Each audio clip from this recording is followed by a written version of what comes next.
todos e a todas. Temos connosco hoje um webinar designado Cultura de Risco com vista a uma cidadania mais preparada face aos novos contextos e, para o efeito, temos como orador convidado, que acedeu graciosamente a colaborar com a Universidade de Évora, Celestino António Moraes de Almeida, que é professor coordenador do Instituto Politécnico de Castelo Branco desde 1998. Celestino Almeida é licenciado em Engenharia Zootécnica, tem um doutoramento em Extensão de Desenvolvimento Rural pela Universidade de Reading, em Inglaterra. Foi coordenador da equipa que criou o curso de licenciatura em em Engenharia de Proteção Civil no Instituto Politécnico de Castelo Branco em 2005. E desde então tem lecionado nos domínios da psicologia, da sociologia e da psicologia social e do planeamento e gestão de emergências nesta licenciatura em Engenharia Civil. O professor Celestino Almeida coordenou o referido curso até 2010, tendo assumido o cargo de diretor da Escola Superior Agrária até 2019. Leciona também na pós-graduação em Proteção Civil, que é um curso ministrado pelo Instituto Politécnico de Castelo Branco em parceria com a Universidade Aberta. E por isso, dar as boas-vindas ao professor Celestino, que vai fazer uso da palavra. Depois, no final, como sabemos, temos um momento que não é um porto de honra, mas é um momento que permite colocar questões, seja por escrito, seja oralmente, porque o professor Celestino está disposto a dar-lhes atenção. Um bom webinar e, Sr. Professor Celestino, quando quiser, pode iniciar. Bem, eu cumprimento todos os colegas que vão dispensar esta horinha para me ouvir e para conversar comigo, espero eu. Obviamente que agradeço o convite, a oportunidade que o professor Jorge Benito me dá de, ao fim e ao cabo, poder trocar impressões com um público pelo qual eu tenho grande apreço. Não é por acaso que sou professor portanto, falar com professores é sempre para mim um gosto. Gostava de passar aqui uma informação que esta formação que nós temos no Instituto Politécnico de Castelo Branco tem já umas centenas de diplomados, quer em cursos profissionais superiores, quer em engenheiros, portanto, em licenciados, mas na formação pós-graduada, tal formação que o professor Jorge Benito referiu, que ministramos em parceria com a Universidade Aberta, há um número significativo, e isso apraz-me bastante dizê-lo, de professores que realizam esse curso connosco. Portanto, há aqui eu diria que há um conhecimento da minha parte, que há uma certa dificuldade, que não há estudos relativamente ao que se passa na escola portuguesa relativamente a esta temática. E, portanto, tudo aquilo que eu vou falar é da minha experiência, é da minha sensibilidade, vale tão somente isso, portanto, na parte final do dia ou desta sessão, gostava de ouvir a opinião de alguns colegas que tenham eventualmente experiências, queiram trocar ou informação sobre o assunto. Queria também, desde já, ficar claro que estarei sempre disponível a qualquer um dos colegas que estão a participar ou que irão ver em diferido no YouTube, a nossa disponibilidade de interagir relativamente a estas temáticas para o futuro, possíveis colaborações que entendam vir a ser interessantes para vocês, para nós serão de certeza. E, portanto, a minha intervenção vai versar sobre estes 5 temas. Eu vou tentar não me perder nem divagar muito, por isso fiz esta apresentação que será disponibilizada, aliás, no final será disponibilizada esta apresentação e alguma bibliografia que eu consultei e que acho que poderá ser interessante que os participantes no seminário possam, se não conhecerem às tantas, até já poderão conhecer. E, portanto, do título, olhando para o título, eu consegui identificar aqui 5 pontos e é sobre eles que irei falar e tentar não perder muito. A mensagem final, antes que eu me esqueça, antes que não tenhamos tempo, a mensagem final é um lema que nos apraz a todos, julgo eu, que é a escola tem, sem dúvida nenhuma, capacidade, tem irresponsabilidade de preparar os jovens para esta temática. É evidente que as políticas a isso nos convidam e desafiam, mas mesmo que não o fizessem, eu acho que se nós falarmos de educação para o risco, a educação não é só da escola, é evidente, mas a escola tem essa responsabilidade. Relativamente, normalmente gostamos de utilizar números.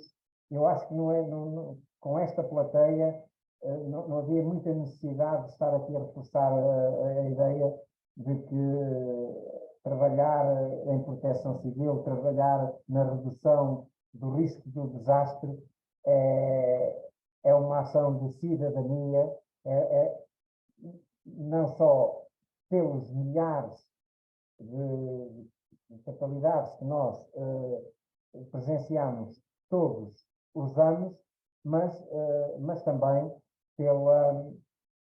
pelo bem-estar, digamos assim. Não só os números dos mortos devem contar, mas a destruição do meio ambiente, o incómodo, o problema que causa ao homem no seu bem-estar é mais que suficiente para nós entendermos trabalhar esta questão da redução do risco de desastre. Ouve-se com muita frequência os responsáveis do nosso país, que não eu enquanto professor aos meus alunos transmito-lhe esta ideia, eu comungo dela, que efetivamente é preciso trabalhar no país esta questão da cultura do risco. E esta cultura do risco, no meu entender, faz parte da cidadania. E, portanto, não é por acaso que nós temos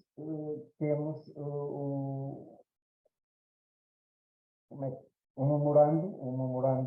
memorando para a cultura do risco, ou para o risco, ou que nos aconselha a estudar o risco dentro de todas as temáticas para o trabalho que as escolas devem fazer nesta questão de preparar os alunos na cidadania. É evidente que há um conjunto de riscos que nós conhecemos, que nós tratamos, que nós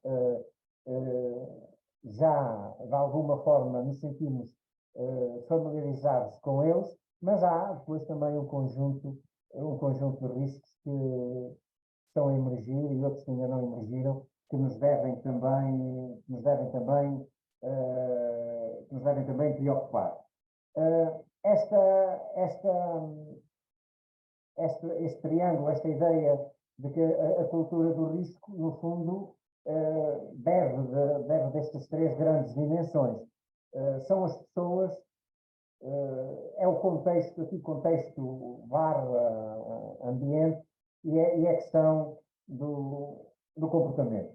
Basta pensarmos que cada pessoa ou melhor, todos nós, cada pessoa, somos únicos, cada pessoa é um mundo, todos nós somos portadores de conhecimentos, capacidades, motivação, traços de personalidade, e portanto não há duas pessoas iguais.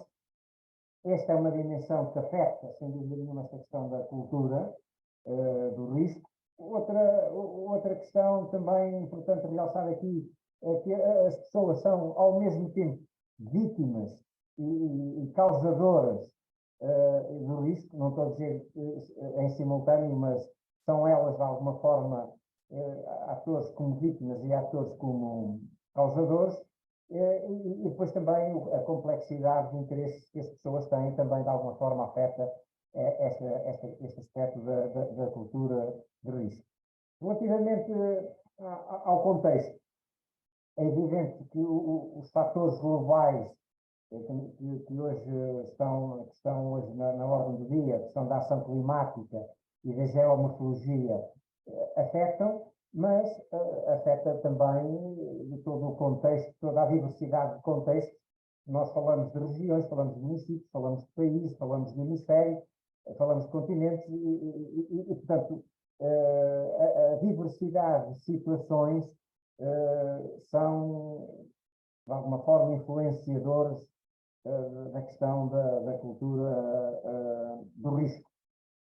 Porque associada ao conceito de risco temos o conceito de vulnerabilidade e o conceito de ou melhor, e as vulnerabilidades são diversas de região para região, de país para país, de situação para situação, ou melhor, de local para local. E depois também, ainda dentro do contexto, além das vulnerabilidades, há também as capacidades, que é um aspecto, uma dimensão que também afeta a cultura do risco, que é a capacidade que nós temos de entender e de atuar os equipamentos, as tecnologias, os regulamentos. Tudo isso forma um contexto que contribui para condicionar a cultura do risco. A outra dimensão, a questão do comportamento, está obviamente associada também às pessoas, mas tem a ver com os valores, com as atitudes, com a disponibilidade para cumprir regras, a disponibilidade para ajudar, para cuidar do outro, enfim, esta ação orientada para o envolvimento das pessoas naquilo que é a tarefa de proteger e apoiar os outros. A cultura de risco assenta basicamente no desenvolvimento das capacidades dos jovens, e não só dos jovens, e menos jovens, no domínio do risco. Isto significa o quê? Significa desenvolver neles, nos cidadãos, se quiserem, a capacidade de identificar, analisar, avaliar, priorizar e decidir sobre o risco. É evidente que estas capacidades são transversais a todas as temáticas, se a gente quiser, da área do ensino, e portanto não é por acaso que há esta tendência de dizer que a cultura do risco deve começar nas escolas. Deve começar nas escolas, mas não deve estar confinada, não deve ficar confinada à escola. Requisitos para a convivência com o risco.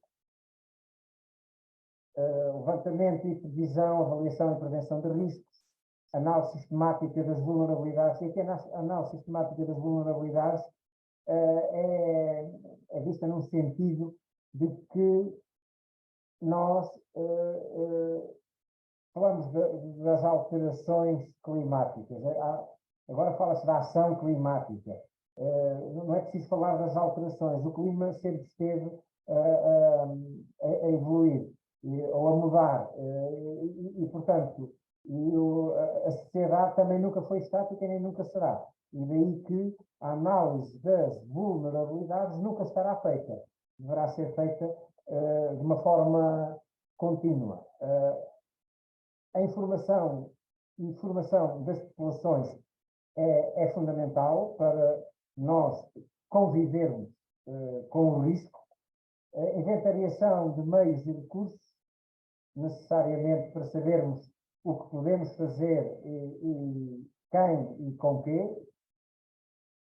O estudo contínuo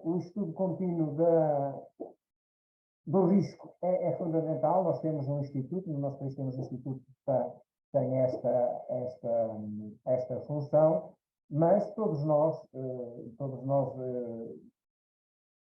técnicos da proteção civil e preocupados com estas temáticas, e também há aqui uma classe que são os nossos colegas da área da geografia, não só da área da engenharia, mas da área da geografia, têm um papel extremamente importante na investigação que desenvolvem, para depois podermos suportar ou avançar para medidas de proteção. O outro aspecto também, o outro quesito é, sem dúvida nenhuma, a capacidade que nós temos de responder e de socorrer. É sempre mais fácil ter o sistema a funcionar com equipamento e com capacidade e com treino do que não ter disponibilidade, digamos assim, física nesse sentido. A questão da autoproteção, que é uma das componentes que também se preconiza dentro da formação em proteção civil ou no contexto da cidadania. Tem a ver com, essencialmente, estes 4 aspectos: prevenção, resposta e integração.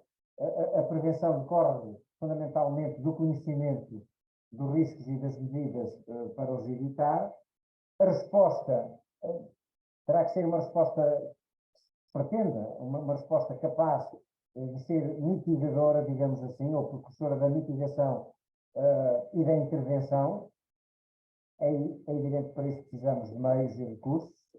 A questão da atualização. A atualização aqui tem a ver... Eu estarei tão autoprotegido quanto mais atualizado estiver. Isto é, devemos ter ou desenvolver essa capacidade nos nossos alunos, digamos assim, de se manterem atualizados, porque as circunstâncias são de tal maneira voláteis e a evolução hoje em dia é de tal maneira rápida que esta capacidade é sem dúvida nenhuma extremamente importante. A outra dimensão é a integração desta autoproteção que nós conseguimos desenvolver nos jovens, de trabalharem de forma integrada com aquilo que é o nosso sistema, ou o sistema de qualquer país. Eu aqui, quando digo nós, eu não estou a falar sobre Portugal. Portanto, qualquer sistema de proteção civil terá essa responsabilidade de trabalhar com as escolas, e, portanto, aí esta necessidade de integração entre a escola e os serviços de proteção civil. Esta questão dos princípios de avaliação, ou a tal cultura de risco, poderá ser traduzida nestas ideias que eu aqui mostro. Isto é, para mim, qualquer cidadão vai ao supermercado e faz contas de somar, de multiplicar, com uma naturalidade incrível. A mesma coisa deveria fazer perante a leitura e a atuação de uma situação de risco. A matemática é importante para a vida, sem dúvida nenhuma. Gerir o risco é também importante para a vida. O sistema educativo, digamos assim, que é utilizado para nos ensinar a matemática é rigorosamente o mesmo que deve ser utilizado para nos educar para o risco. Nós, para nos educarmos para o risco, precisamos de compreender, precisamos de analisar, precisamos de relacionar, precisamos de comunicar, precisamos de aplicar. Portanto, todas estas ações são fundamentais se nós queremos desenvolver uma cultura para o risco nos nossos jovens. É evidente que o nosso governo, os nossos responsáveis estão atentos, além de estarem atentos, estão alinhados com as indicações e orientações que emanam das Nações Unidas, que emanam da União Europeia. Daí, em termos de legislação, em termos de regulamentação, o nosso país está bem servido e eu penso que os colegas que estão a ouvir eventualmente conhecerão este referencial, e este referencial é feito para apoiar as escolas na formação em cidadania, e o risco consta ali, não é em último lugar, porque estou convencido que esta lista não é por prioridade, está nem por ordem alfabética, mas, portanto, o risco está ali para o segundo grupo, que é para alunos de, julgo eu, 5º, 6º, 7º, 8º e 9º ano. Eu não sei se é generalizada nas nossas escolas esta formação, ou melhor, dentro da área da cidadania, se em todas as escolas é trabalhada esta questão do risco / proteção civil. Aquilo que eu sei é que há muitas escolas que trabalham bem esta área, mas também sei que há algumas escolas que nem plano de emergência têm ou conhecem, ou que nem nunca fizeram um simulacro ou participaram em algum exercício. É evidente que nos últimos anos, este cenário tem vindo a melhorar drasticamente no nosso país, a ideia que eu tenho, mas é evidente que há aqui um percurso, digamos assim, que, no meu entender, nunca estará concluído. E portanto, estamos a partir de 2015, 2017, estamos em 2022, haverá já uma dezena de anos que se trabalha esta temática com algum profissionalismo nas escolas, mas o percurso ainda está, no meu entender, eu não sei se posso dizer aceitável, mas poderá até ser aceitável, mas no meu entender há muito trabalho ainda a fazer. É evidente que não basta criar um referencial. É preciso depois que haja um acompanhamento, haja um trabalho de integração e acompanhamento da autoridade de proteção civil às escolas. No caso do meu distrito, eu sei que esse trabalho é feito com frequência e com rigor. Relativo, como eu disse, não há estudo sobre isso, não tenho conhecimento sobre isso, e portanto não posso, mas tenho conhecimento de casos esporádicos em que este trabalho não é ainda satisfatório. Este trabalho de proximidade entre os serviços de proteção civil e a escola.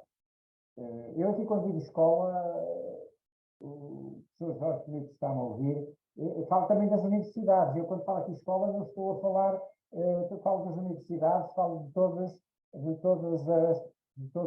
as escolas. E às vezes as universidades são ainda mais, entre aspas, ou menos preparadas ou mais prevaricadoras do que as escolas, digamos assim, do nível secundário ou primário. Esta proximidade deve ocorrer a nível destas 4 componentes: a componente técnica e científica, no sentido de haver trabalho que promova o conhecimento, digamos assim, do risco, conduzir a que as escolas se envolvam em projetos na área da proteção civil com os próprios serviços. O planeamento de emergência é outra área em que pode haver parceria e trabalho conjunto entre as escolas e o Serviço de Proteção Civil. E aqui, quando falo planeamento de emergência, não falo necessariamente no plano interno de emergência que cada escola tem que ter. O planeamento não se confina só a isso. Pode-se planear exercícios, pode planear ações de treino, ações de formação, ou planeamento específico para problemas específicos que eventualmente na região ou na escola ou na comunidade entendam fazer. A outra área de trabalho é também levar a que a escola participe também. A escola, e quando falo aqui escola, estou a falar de jovens, professores e funcionários. A escola é sempre, para mim, é sempre este conjunto. Quase podemos dizer, a escola tem cidadãos, e os cidadãos têm esta obrigação de saber responder. Faz parte da formação do cidadão saber responder. É evidente que, normalmente, quando falamos em gestão, em proteção civil, quando falamos em gestão de emergência, dizemos que a resposta é da responsabilidade dos responders. Os responders são os bombeiros, é a GNR, são os agentes de proteção civil, mas o cidadão também tem capacidade e tem o dever de saber responder, é evidente, ao seu nível. E é esse tipo de resposta que eu acho que pode ser também trabalhada na escola. Portanto, nesta senda, tenho aqui uma frase do nosso antigo primeiro-ministro, que é sem dúvida nenhuma prioritário, essencial, urgente, que se trabalhe a prevenção e a cultura, a prevenção do risco, a cultura do risco, no sentido de reduzir os impactos negativos que tem a ausência dessa cultura nos nossos territórios, digamos assim. No fundo, essa revolução traduz-se se trabalharmos de forma continuada na análise dos fatores que causam os desastres, na redução da exposição, neste caso aqui, dos cidadãos, e não só, aos perigos, trabalhar na redução das vulnerabilidades porque normalmente os mais vulneráveis normalmente são os mais pobres, são os mais desprotegidos, portanto, daí que esta questão da redução do risco de desastre, esta questão da proteção civil, encaixar perfeitamente dentro daquele âmbito mais global, que é a questão da educação para a cidadania global. É também trabalhar neste aspecto, na questão do uso do solo e do meio ambiente. O uso do solo, nem vou falar desta temática, porque esta semana temos as televisões a mostrar-nos o que é que nós andamos nos últimos anos a fazer, principalmente no solo urbano, e agora temos que correr atrás do prejuízo, temos que responder perante desastres que podíamos prevenir, podíamos ter evitado. A outra dimensão é melhorar a preparação. Melhora-se a preparação através de formação, educação, equipamentos, investigação, etc. Em termos de cultura, de prevenção na comunidade educativa, selecionei ou identifico aqui estas dimensões, são formas, digamos assim, através das quais nós podemos aquilatar até onde está a cultura sobre o risco na nossa comunidade escolar. Se tirarem dali a palavra nível, compreensão, sensibilização, motivação, trabalhar em equipa, trabalhar com confiança, ter consciência, ter comportamentos e atitudes adequadas são os objetivos que nós devemos, digamos assim, perseguir. Eu, quando digo nós, estou-me a pôr ao vosso lado. Eu persigo estes objetivos com os meus alunos na minha escola, porque eu não dou aulas apenas a alunos de proteção civil, dou aulas também a outras áreas e portanto, coloco-me ao vosso lado. O outro tema que selecionei tinha a ver com a questão dos novos riscos. Os novos riscos, os mais novos ainda ninguém os conhece, são aqueles que vêm e que nós sabemos que vão ocorrer. Há outros que nos fogem à nossa percepção, porque a nossa percepção é limitada, à nossa experiência, ao nosso conhecimento, portanto, listo aí um conjunto de situações que estão a gerar e irão gerar, de certeza, novos riscos. Neste momento não podemos falar deles. Mas se nós soubermos identificar, soubermos analisar, soubermos avaliar, soubermos priorizar, soubermos gerir o risco, as capacidades que nós treinarmos nos nossos alunos para os riscos conhecidos servirão de certeza para mais tarde trabalhar estes novos riscos.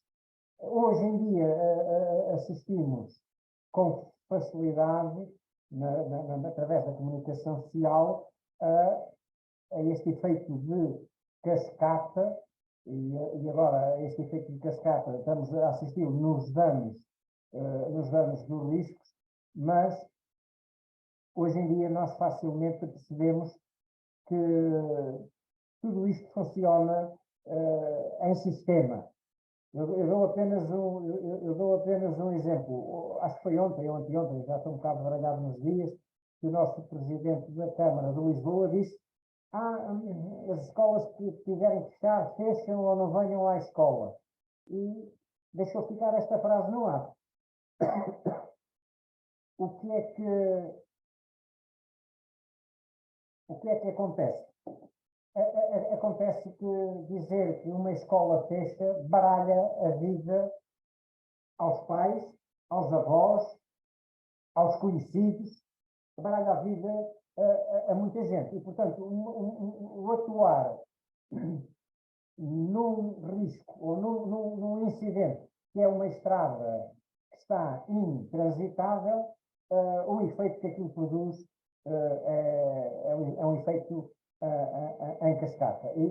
Portanto, uma das lições que eu retirei quando vi essa intervenção do Presidente da Câmara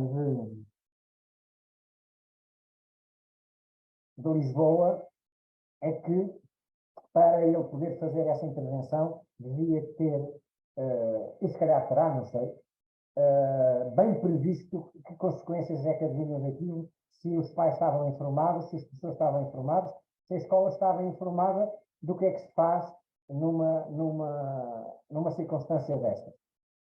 Estará. Hoje li no jornal, isto é passado 2 ou 3 dias, que 2 dias pelo menos, que os cidadãos que faltaram ao trabalho irão ter a falta justificada. Ora, essa justificação vem 2 dias depois.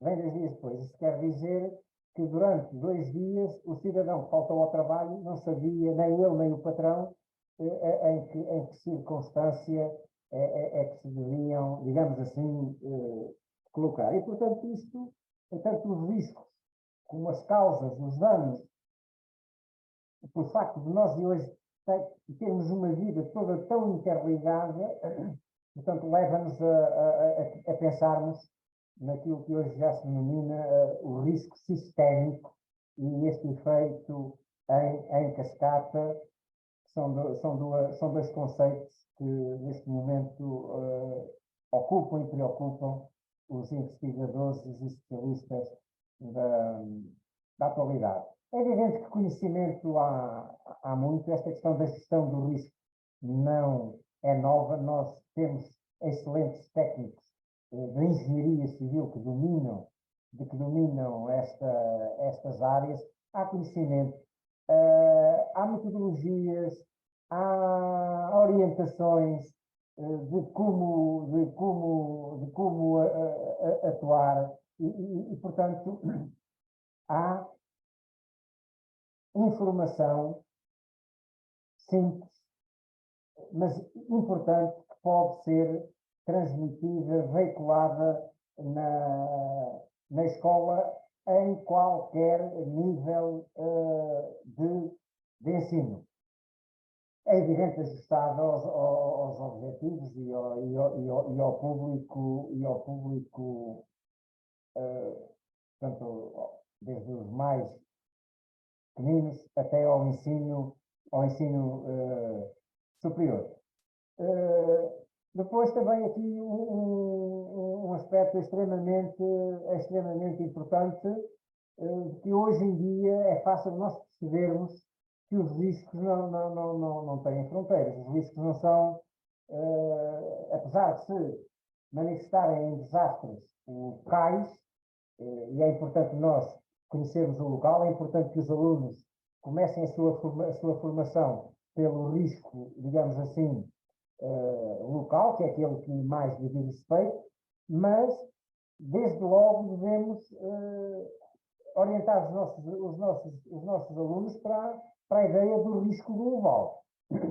Até porque nós estamos a formar cidadãos na escola para viver fora da escola.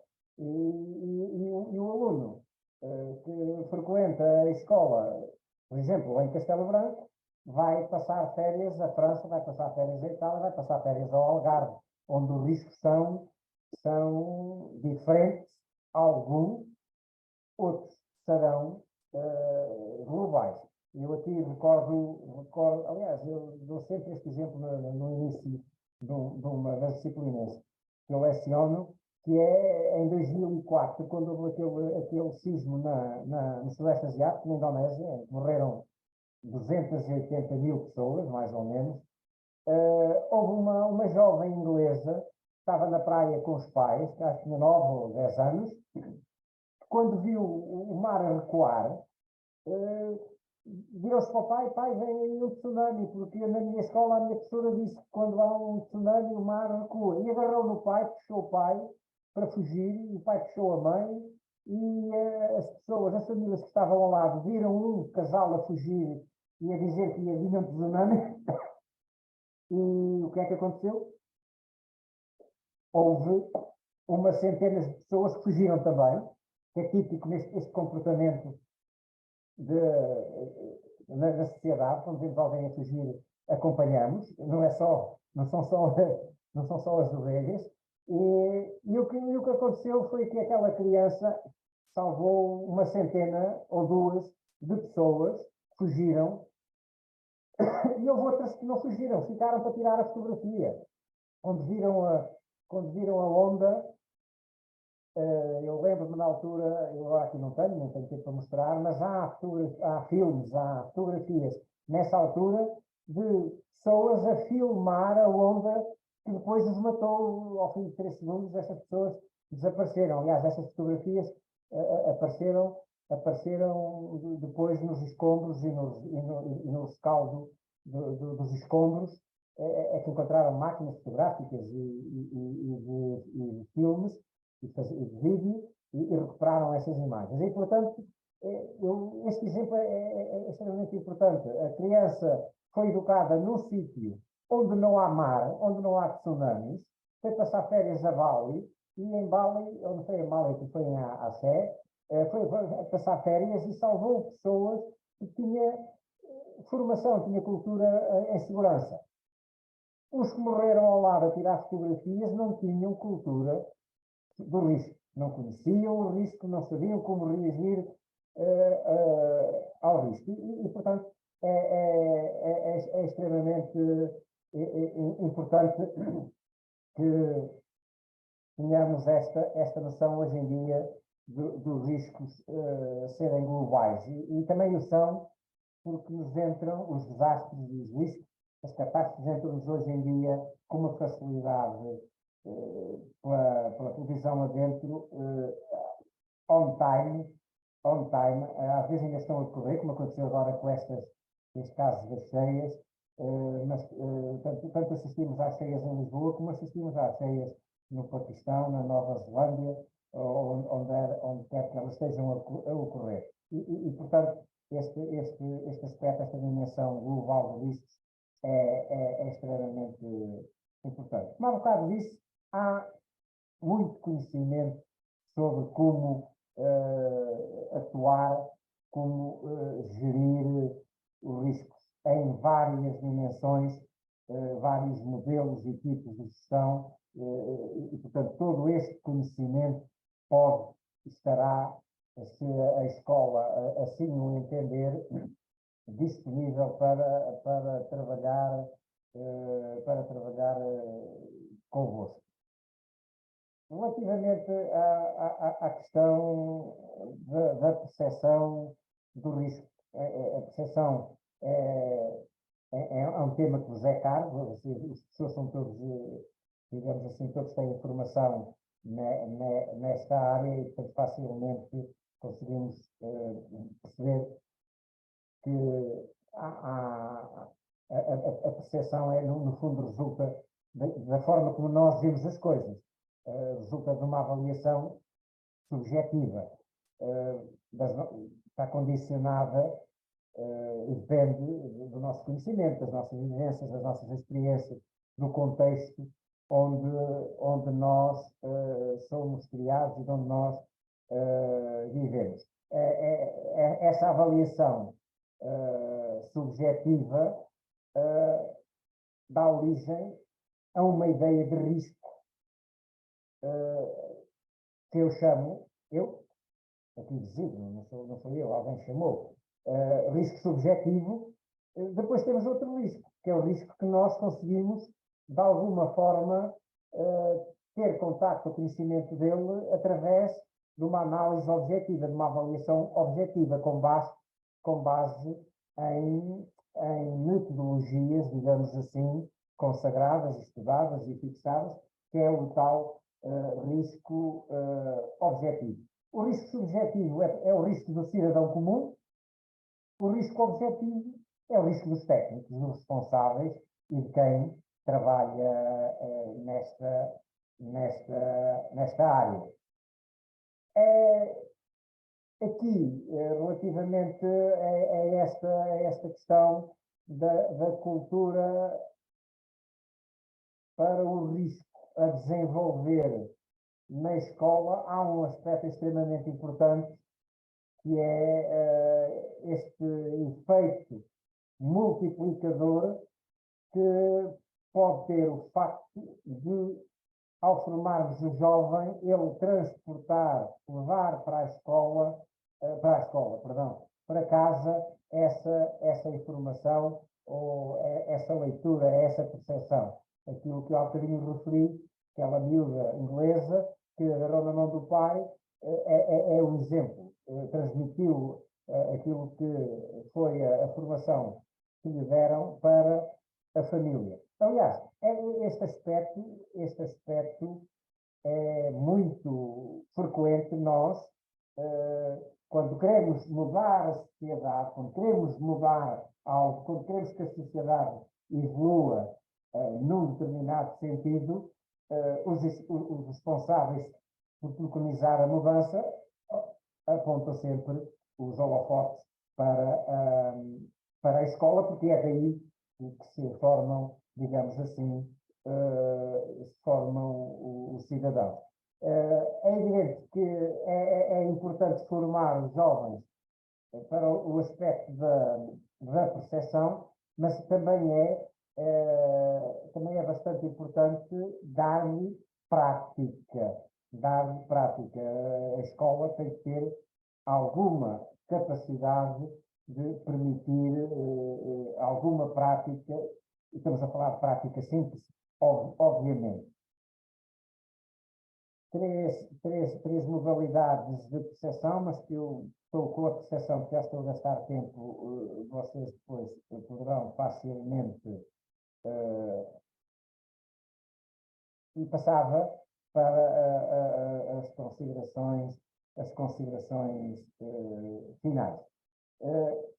Integrar, como há pouco disse, é preciso que os serviços de proteção civil trabalhem na escola, com a escola, de uma forma continuada.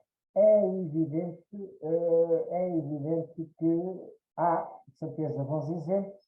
Aquilo que eu aqui quero dizer é que é preciso melhorar, continuar ao máximo, porque nunca será de certeza demais. Não nos esquecermos que esse slogan da Proteção Civil, que diz: a Proteção Civil começa no cidadão, a Proteção Civil somos todos nós. Pois se a Proteção Civil começa no cidadão, o cidadão começa na escola. O cidadão passou por uma escola. Eu posso vos dizer que no ano passado, quando fiz o exercício do terra-treme aqui na escola, perguntei a uma turma que tinha 40 alunos e havia, se calhar, metade que diziam que sim, que na escola deles já tinham feito e outros que nunca tinham feito. Eu, quando fazemos aqui um exercício de evacuação, treino de evacuação na escola, metade dos alunos já tiveram essa experiência nas escolas onde passaram, mas há outros que não. Na minha escola nem nunca fizemos, nem nunca ouvi falar disso. E, portanto, o cidadão adulto passou por uma escola. E, portanto, se nós queremos ter bons cidadãos, temos que ter bons jovens bem formados neste domínio. Obviamente, claro, que nas outras áreas da cidadania também. Portanto, é que hoje preconiza-se a ideia da cidadania, da educação para a cidadania global. É evidente que nós todos nós sabemos que os resultados na educação não são imediatos. Nós, quando estamos a fazer um exercício de evacuação, não sabemos se algum dia o aluno vai ter, no futuro, retorno desse exercício. mas o que nós sabemos é que está garantida a educação acompanha-nos para a vida. Portanto, é extremamente importante que haja uma aposta forte na efetivação desta educação para o risco. O que é que eu quero dizer com isso? Que é preciso ir um bocadinho além de produzir o memorando, de regulamentar, de aconselhar, é preciso investir. Quando a palavra investir significa tempo, significa dar formação e apoio aos professores, aos funcionários e equipamento. Nós temos eu acho que foi na colega que fez o seminário sobre a prevenção rodoviária, ela utilizou uma frase que me é muito comum e eu assisto muitas vezes, convivo com professores, como é lógico. À escola tudo é pedido, à família, à escola tudo é pedido. E claro que sim, à escola tudo é pedido. Se estamos a falar de educação para o risco, é à escola que se deve pedir. Até aí, tudo bem. Mas à escola pouco é dado. É preciso dar à escola na medida em que se pede. Portanto, aquilo com que eu acho que esta é a última frase que eu tenho, mas é aquilo, para mim, é a pedra de toque nisto, não basta pedir. É ser parceiro nesta cruzada, neste processo, que nunca estará acabado, nunca estará concluído, uma vez que os riscos estão sempre a evoluir, uma vez que os contextos estão sempre a evoluir, uma vez que as necessidades e as vulnerabilidades estão sempre a evoluir, portanto, temos que criar esta dinâmica de uma forma normal. Para isso é preciso apoiar a escola, dar meios à escola. É preciso não ficarmos preocupados com a ideia da resposta, mas sim com a prevenção, com a ideia da prevenção. Nestes comentários que nós ouvimos ultimamente, nesta semana na televisão, só ouvimos dizer: o sistema funcionou, não morreu ninguém, os bombeiros já desentupiram tudo, já tiraram a água toda, já está tudo a funcionar normalmente. Mas aquilo que devia ter sido a prevenção, as casas construídas onde não deviam ser, as sarjetas que deviam ter o dobro da dimensão, os avisos que deveriam estar mais oleados, etc. Isso esquece.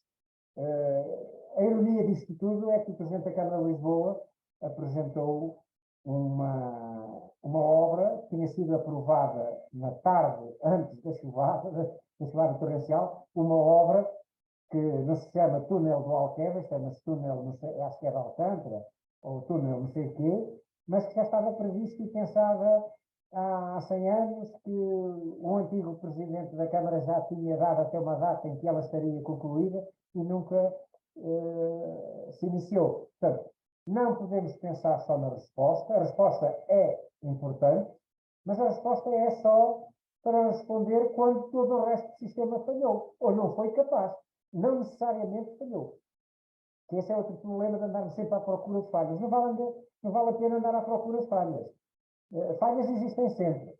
Agora, nós temos que desenvolver nos nossos alunos essa cultura do risco, a capacidade de identificar, de analisar, saber gerir. Fazer o quê?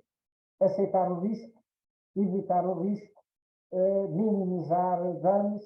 Enfim, há todo um conjunto de comportamentos que nós queremos para o cidadão do futuro e claro que devemos começar pela escola. Antigamente dizia-se que era o desenvolvimento do local para o global e hoje em dia os especialistas em proteção civil estão muito focados nesta ideia. É preciso educar para o local, educar no local, mas sempre com uma visão de que ao educarmos para e no local, podemos transpor para o nacional e para o global, uma vez que a natureza dos riscos, das vulnerabilidades, a isso nos obrigam. Da minha parte, espero ainda haver tempo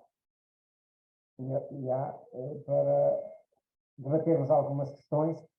Esta informação será disponibilizada e, como eu disse, terei todo o gosto em aprofundar, em discutir, em apoiar, em trabalhar com qualquer colega que eventualmente esteja interessado nesta área de trabalho na sua escola. Eu e os meus colegas desta área, da Escola do Politécnico de Castelo Branco, teremos todo o gosto em trabalhar com vocês. Obrigado a todos.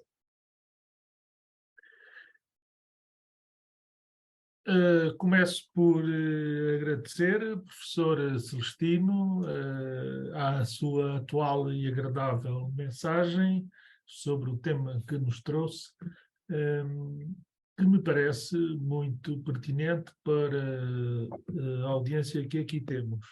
Eu já tenho comigo 4 questões, três colocadas por participantes e uma que eu próprio elaborei, mas ia deixar neste primeiro momento dar a oportunidade para as pessoas poderem, abrindo o microfone, colocarem alguma questão ou algum comentário que quiserem diretamente ao professor Celestino.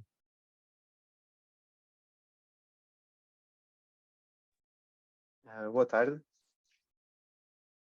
Olá, professor. Não sei se nos está... Olá. Olá, professor. Tendo chegado já um pouco atrasado à apresentação, por isso peço desculpa. Eu gostaria de colocar uma questão, e era se o professor poderia dar o exemplo de uma prática de referência que eventualmente onde eventualmente se tenha até promovido o efeito multiplicador, como o professor indicou na sua apresentação. Se tivesse que selecionar uma para exemplificar, qual seria? Eu antes de ser professor de... qualquer uma. Eu antes de ser professor de proteção civil, há 15 anos, fui professor de educação ambiental. E os alunos a quem nós, na escola, ensinávamos a fazer reciclagem, foram para casa obrigar os pais a fazer reciclagem. Quem diz os pais, diz os vizinhos, e por aí para fora, não é? Há pais que fazem reciclagem por vergonha, porque os filhos fazem e os filhos obrigam, e portanto, eu fui professor de extensão rural para formar engenheiros agrónomos também. Também aí, quando nós queremos que o agricultor mais velho adote determinados comportamentos ou inovações, uma das maneiras de lhes chegar é através dos filhos, através dos jovens, que mais facilmente, agora podem, por exemplo, as questões ambientais, não é? As questões ambientais. As questões ambientais do uso de fitofármacos, as questões ambientais relacionadas, e que são de proteção civil, se quisermos, de OGMs, de organismos geneticamente melhorados. Esta questão do que se passou com a pandemia, com as epidemias, os comportamentos relativamente ao risco biológico, facilmente são transportados, digamos assim, da escola para casa. E quando digo multiplicador, é que chega à casa e se em casa tiverem 7, 8, 9, 10 pessoas, são essas 8, 9, 10 pessoas. Multiplicador nesse sentido. Muito obrigado. Muito bem, mais alguma questão?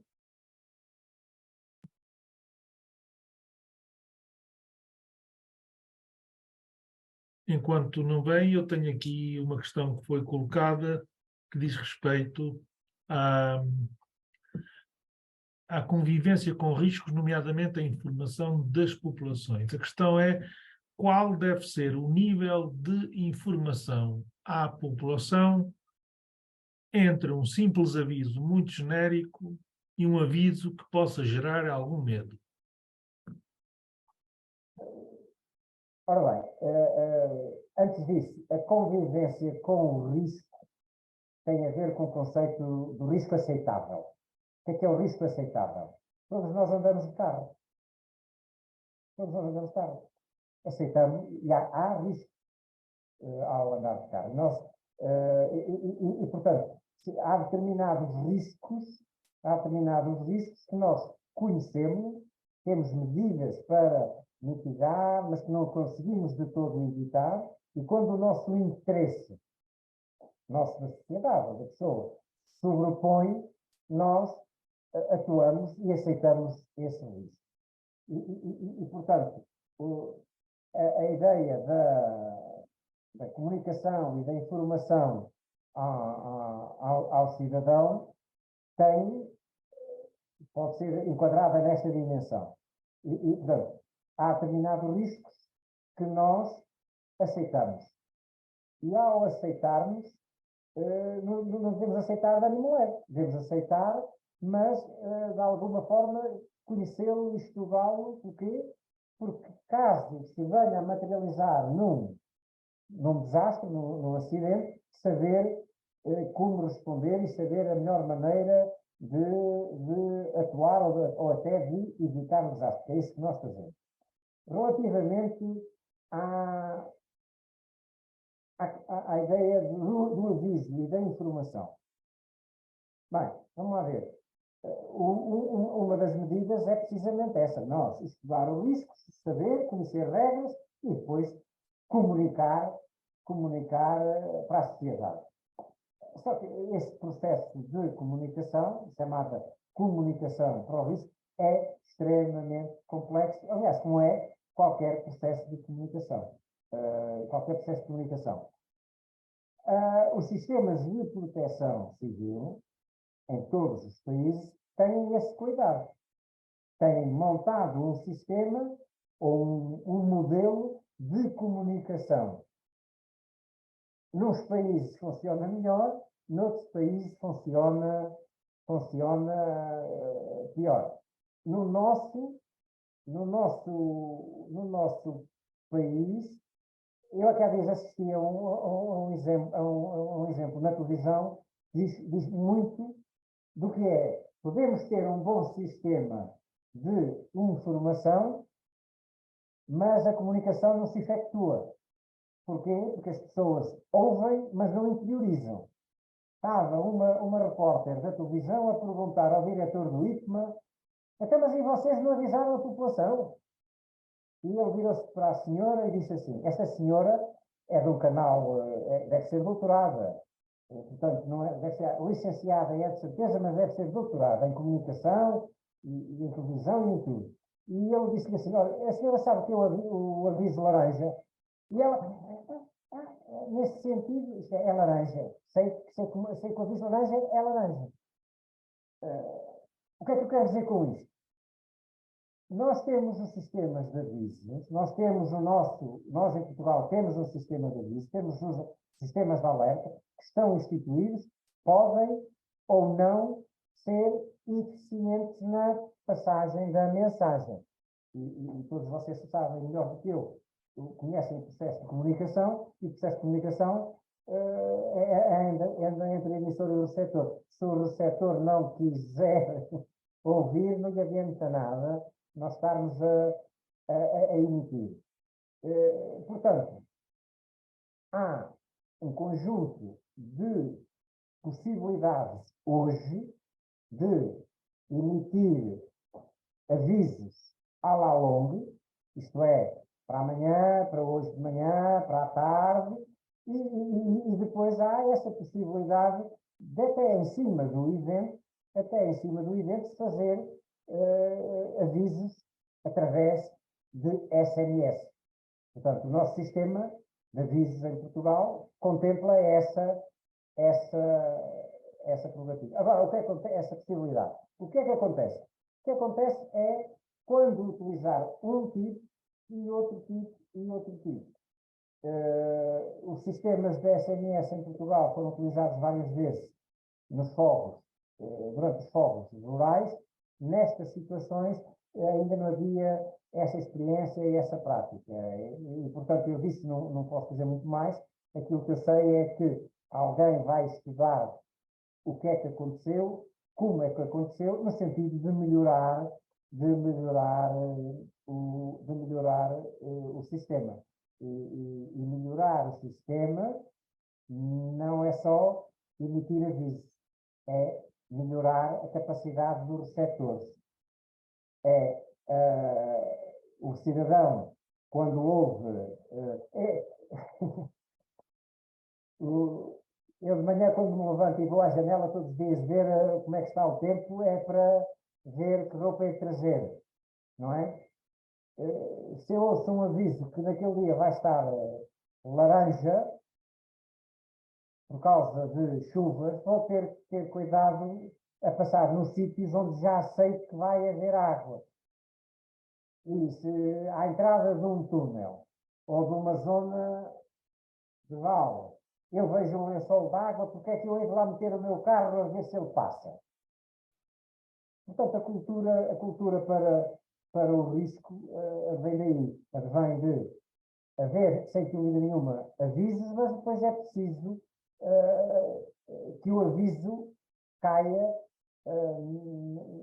num receptor com capacidade de absorver e reagir e comportar-se conforme aquilo que é previsível e aquilo que está no referencial que foi distribuído às escolas para todos os ciclos.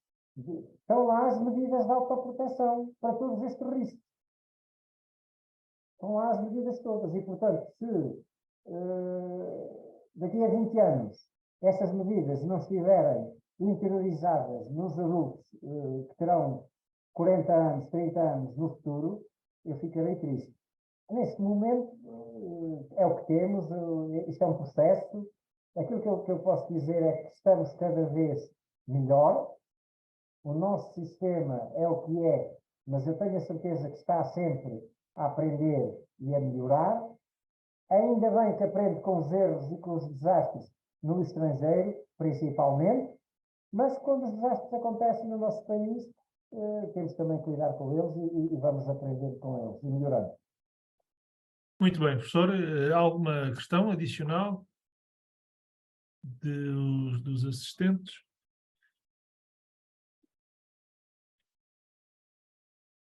Portanto, o professor Celestino acabou por responder a uma dessas questões e eu destacaria aqui, para concluirmos, esta ideia central que foi apresentada da cultura de risco, que, aliás, tomou forma de lei através do artigo 1º, do número 1, da própria Lei de Bases do Sistema Educativo, em que o professor...